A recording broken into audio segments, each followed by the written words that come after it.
الحمد للہ رب العالمین والصلاة والسلام علی خاتم النبیین اما بعد فاعوذ باللہ من الشیطان الرجیم بسم اللہ الرحمن الرحیم الصلاة والسلام علیک یا رسول اللہ وعلی آلک و اصحابک یا حبیب اللہ الصلاة والسلام علیک یا نبی اللہ وعلی آلک و اصحابک یا نور اللہ۔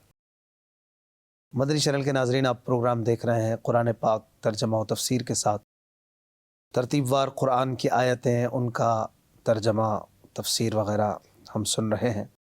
اللہ پاک قرآن کے حق کو حق جاننے، اس پر عمل کرنے کی توفیق عطا فرمائے، باطل کو باطل سمجھنے اور اس سے بچنے کی توفیق عطا فرمائے۔ آج ہم اپنے درس کو سورہ انعام آیت نمبر 141 سے شروع کریں گے۔ نبی مکرم صلی اللہ علیہ وآلہ وسلم پر درود و سلام پڑھنے کے بہت سارے فضائل ہیں۔ فرماتے ہیں، جو مجھ پر ایک بار درود پڑھتا ہے اللہ پاک اس پر 10 رحمتیں بھیجتا ہے۔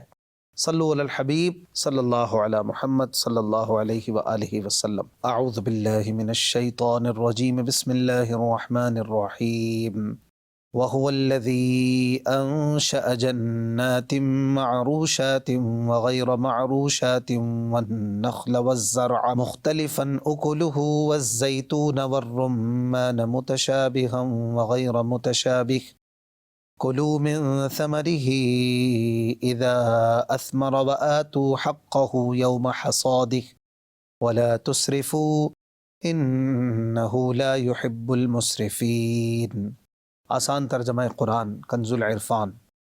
اور وہی ہے جس نے کچھ باغات زمین پر پھیلے ہوئے اور کچھ نہ پھیلے ہوئے یعنی تنوں والے اور کھجور اور کھیتی کو پیدا کیا، جن کے کھانے مختلف ہیں، اور زیتون اور انار کو پیدا کیا۔ یہ سب کسی بات میں آپس میں ملتے ہیں اور کسی میں نہیں ملتے۔ جب وہ درخت پھل لائے تو اس کے پھل سے کھاؤ اور اس کی کٹائی کے دن اس کا حق دو، اور فضول خرچی نہ کرو، بے شک وہ فضول خرچی کرنے والوں کو پسند نہیں فرماتا۔ ناظرین کرام، اللہ پاک نے کچھ باغات ایسے پیدا فرمائے جو زمین پر پھیلے ہوئے ہیں، جیسے خربوزہ، تربوز اور دیگر بیل بوٹے وغیرہ، اور کچھ ایسے پیدا فرمائے جو زمین پر پھیلے ہوئے نہیں بلکہ تنے والے ہیں، جیسے کہ آم، امرود اور مالٹا وغیرہ کے باغات۔ اسی طرح کھجور اور کھیتی، انار اور زیتون کو اس نے پیدا فرمایا۔ اور ان سب چیزوں میں اللہ پاک کی عجیب قدرت ہے کہ ان پھلوں میں تاثیر اور ذائقے کے اعتبار سے تو فرق ہوتا ہے، لیکن رنگ اور پتوں کے اعتبار سے بہت مشابہت ہوتی ہے۔ مزید پھر اس آیت میں فرمایا کہ وَآتُوا حَقَّهُ يَوْمَ حَصَادِهِ، کٹائی کے دن اس کا حق دو۔ یہاں فصلوں کا حق ادا کرنے کا حکم ہے۔ اس میں سب سے اول تو عشر یعنی پیداوار کا 10واں حصہ، یا نصف عشر یعنی پیداوار کا 20واں حصہ داخل ہے۔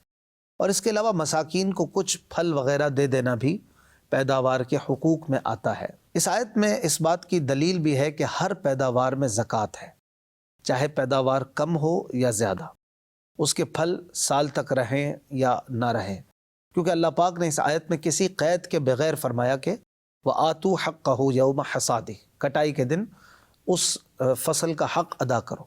حضرت عبداللہ ابن عمر رضی اللہ عنہ سے روایت ہے کہ رسول اللہ صلی اللہ علیہ وآلہ وسلم نے فرمایا، جو زمین بارش، نہر اور چشموں سے سیراب ہو اس میں عشر ہے، اور جو پانی کھینچ کر سیراب کی جائے اس میں نصف عشر ہے۔ مزید پھر اس آیت میں فرمایا کہ وَلَا تُسْرِفُوا، اور فضول خرچی نہ کرو۔ تو مفسرین نے فضول خرچی کے مختلف محمل بیان فرمائے ہیں۔ فضول خرچی کسے کہتے ہیں؟ مفسر سدی کا قول ہے کہ اگر کل مال خرچ کر ڈالا اور اپنے گھر والوں کو کچھ نہ دیا اور فقیر بن گیا تو یہ خرچے بھیجا ہے، اور اگر صدقہ دینے ہی سے ہاتھ روک لیا تو یہ بھی بھیجا ہے، اور یہ بھی اسراف ہے۔ حضرت سعید بن مسیب رضی اللہ عنہ کا بھی ایسا ہی قول ہے۔ حضرت سفیان ثوری کا قول ہے کہ اللہ پاک کی اطاعت کے سوا اور کام میں جو مال خرچ کیا جائے وہ تھوڑا بھی کیوں نہ ہو وہ اسراف ہی ہے۔ امام زہری رحمۃ اللہ علیہ کا قول ہے کہ اسراف کے معنی یہ ہے کہ معصیت میں خرچ نہ کرو۔ امام مجاہد رحمۃ اللہ علیہ نے کہا کہ اللہ پاک کے حق میں کوتاہی کرنا اسراف ہے۔ اور ابو قبیس پہاڑ سونا ہو اور راہ خدا میں خرچ کر دیا تو بھی اسراف نہ ہوگا، اور 1 درہم راہ معصیت میں خرچ کیا تو یہ اسراف ہے۔ مزید آگے اللہ پاک ارشاد فرماتا ہے وَمِنَ الْأَنْعَامِ حَمُولَةً وَفَرْشًا كُلُوا مِمَّا رَزَقَكُمُ اللَّهُ وَلَا تَتَّبِعُوا خُطُوَاتِ الشَّيْطَانِ إِنَّهُ لَكُمْ عَدُوٌّ مُبِينٌ۔ آسان ترجمہ قرآن کنز العرفان۔ اور مویشیوں میں سے کچھ بوجھ اٹھانے والے اور کچھ زمین پر بچھے ہوئے جانور پیدا کیے۔ اللہ نے تمہیں جو رزق عطا فرمایا ہے اس میں سے کھاؤ اور شیطان کے راستوں پر نہ چلو، بے شک وہ تمہارا کھلا دشمن ہے۔ ناظرین کرام، چوپائے یعنی جو 4 پاؤں والے جانور ہوتے ہیں انہیں چوپائے کہتے ہیں۔ یہ بھی پھر 2 طرح کے ہوتے ہیں، کچھ بڑے ہوتے ہیں جو بوجھ لادنے وغیرہ کے کام آتے ہیں جیسے اونٹ، خچر، گھوڑے وغیرہ، اور کچھ چھوٹے ہوتے ہیں جیسے بکری جو اس قابل نہیں کہ ان پر بوجھ وغیرہ لادا جائے۔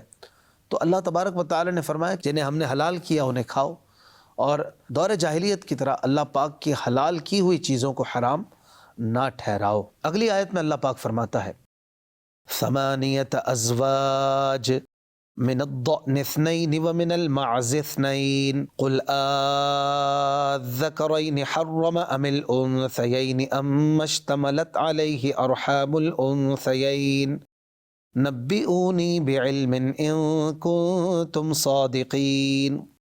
آسان ترجمہ قرآن کنز العرفان۔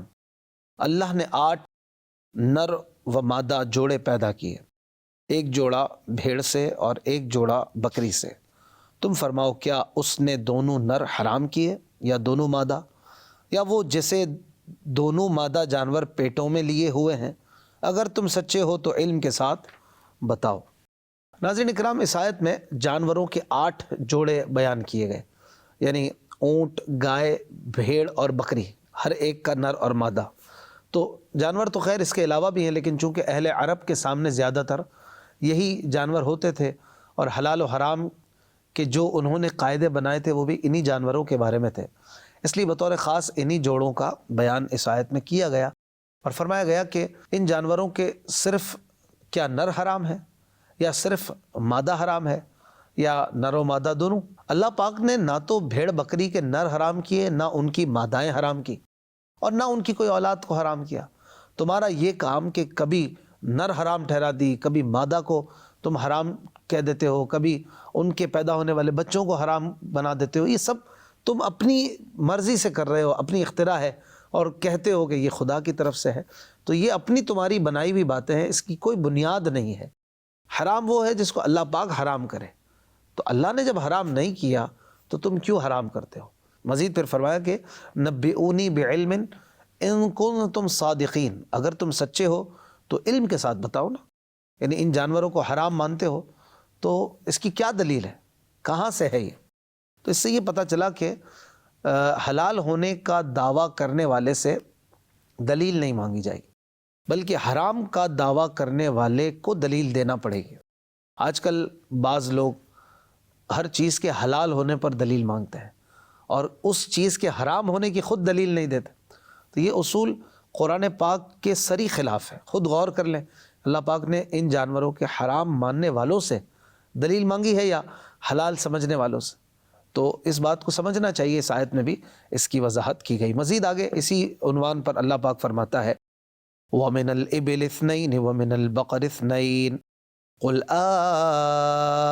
آذَّكَرَيْنِ حَرَّمَ أَمِ الْأُنثَيَيْنِ أَمَّ اشْتَمَلَتْ عَلَيْهِ أَرْحَامُ الْأُنثَيَيْنِ أَمْ كُنْتُمْ شُهَدَاءَ إِذْ وَصَّاكُمُ اللَّهُ بِهَذَا فَمَنْ أَظْلَمُ مِمَّنِ افْتَرَى عَلَى اللَّهِ كَذِبًا لِيُضِلَّ النَّاسَ بِغَيْرِ عِلْمٍ إِنَّ اللَّهَ لَا يَهْدِي الْقَوْمَ الظَّالِمِينَ۔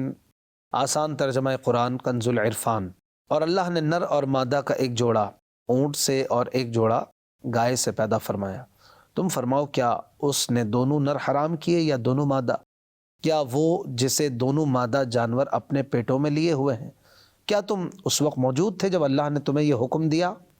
تو اس سے بڑھ کر ظالم کون جو اللہ پر جھوٹ باندھے تاکہ لوگوں کو اپنی جہالت سے گمراہ کرے؟ بے شک اللہ ظالموں کو ہدایت نہیں دیتا۔ ناظرین کرام، اس آیت کریمہ میں دور جاہلیت کے ان لوگوں کا رد ہے جو اپنی طرف سے حلال چیزوں کو حرام ٹھہرا لیا کرتے تھے۔ جن کا ذکر پچھلی آیت میں بھی آیا۔ ناظرین اکرام، اس آیت کا بیک گراؤنڈ کچھ یوں ہے کہ جب اسلام میں مختلف چیزوں کے احکام بیان ہوئے تو نبی کریم صلی اللہ علیہ وآلہ وسلم کے پاس کچھ لوگوں نے آ کر جھگڑا کیا، اور ان لوگوں کا جو نمائندہ تھا مالک بن عوف، وہ سید عالم صلی اللہ علیہ وآلہ وسلم کے پاس آ کر کہنے لگا کہ ہم نے سنا ہے کہ آپ ان چیزوں کو حرام کرتے ہیں جو ہمارے باپ دادا کرتے چلے آئے ہیں۔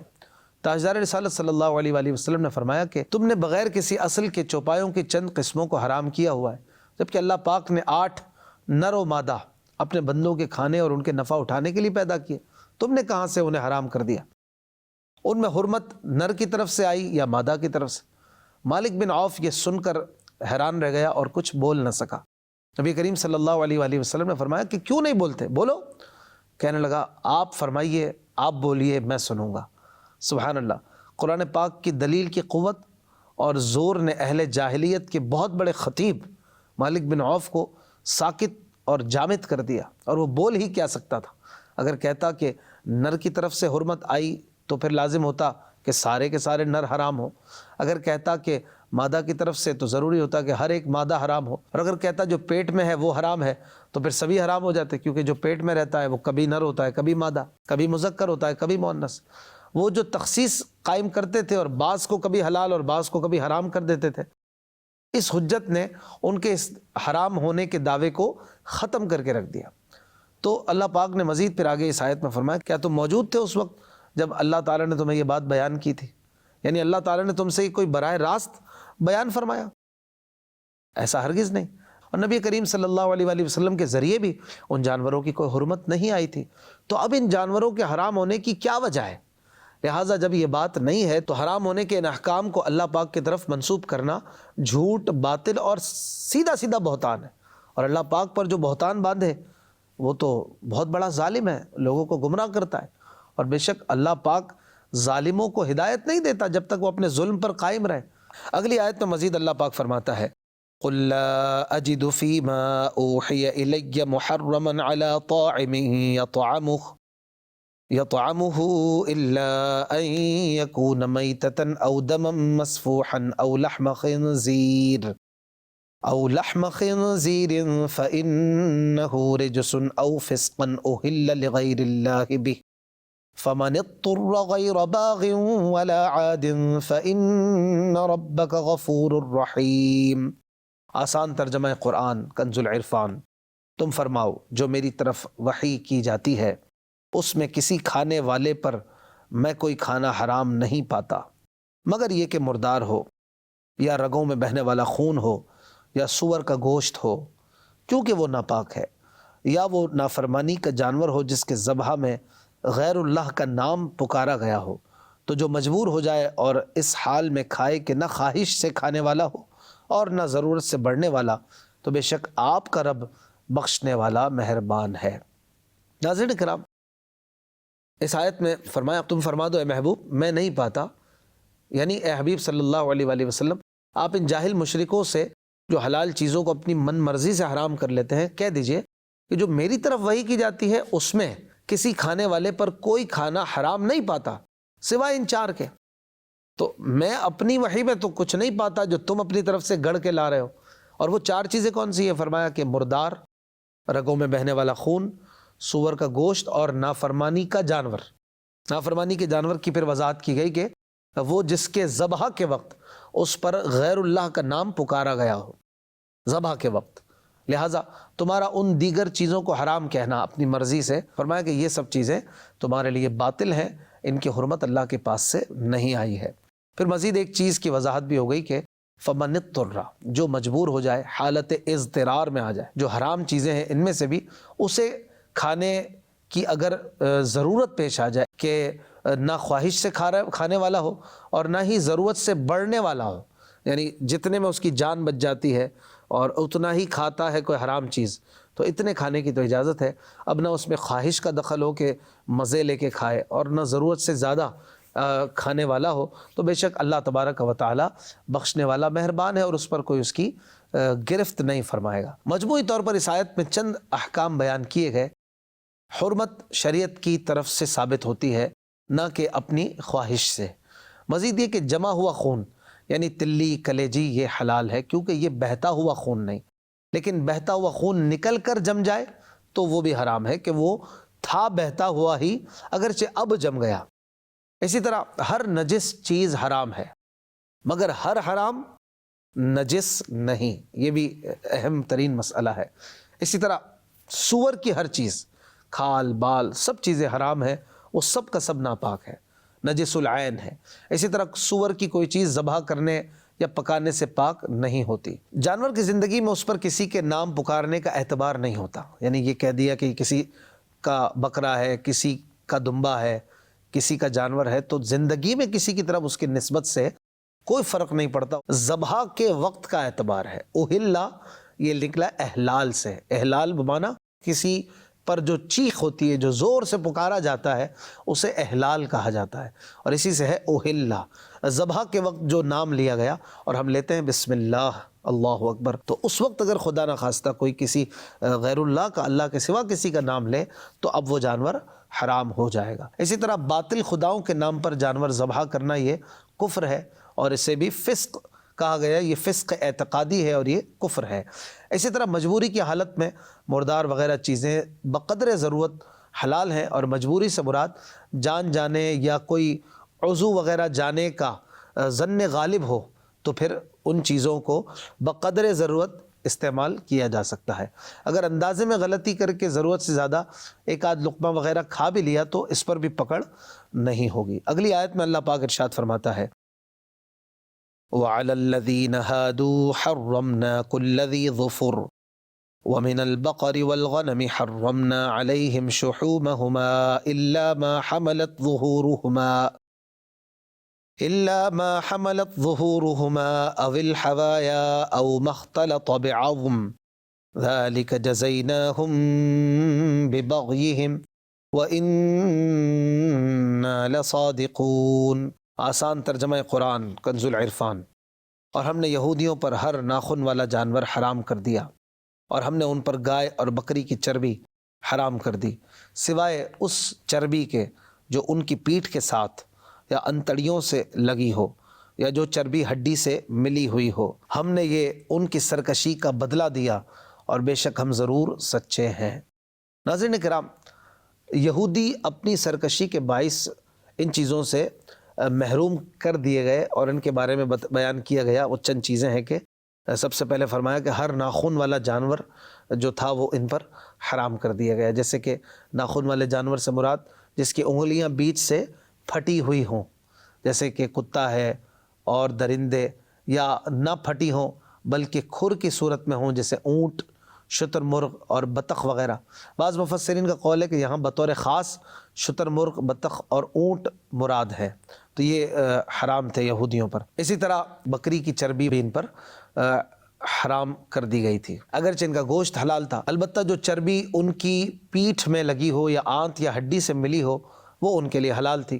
یہودی چونکہ اپنی سرکشی کے باعث ان چیزوں سے محروم کیے گئے تھے، لہٰذا یہ چیزیں ان پر حرام رہیں، اور ہماری شریعت میں چربی حلال جانور کی یہ حلال ہے، اور اونٹ، بطخ، شتر مرغ وغیرہ بھی حلال ہے، اور صحابہ اکرام اور تابعین رضی اللہ عنہم کا بھی اس پر اجماع ہے۔ اس سے یہ بھی پتہ چلا کہ گزشتہ شریعتوں کے وہ احکام جو بطور سزا ان پر لازم کیے گئے تھے وہ ہمارے لیے لائق عمل نہیں، اگرچہ وہ آیتوں میں مذکور بھی ہوں، کیونکہ یہ امت مرحومہ ہے، یہ امت، اس پر اللہ کی بڑی کرم نوازی ہے، اور پچھلی امتوں کے سخت احکام یہ ہم پر جاری نہیں ہے۔ مزید انشاءاللہ اگلے درس میں سنیں گے۔ اپنا خیال رکھیے گا۔ صلو علی الحبیب صلی اللہ علی محمد صلی اللہ علیہ وآلہ وسلم۔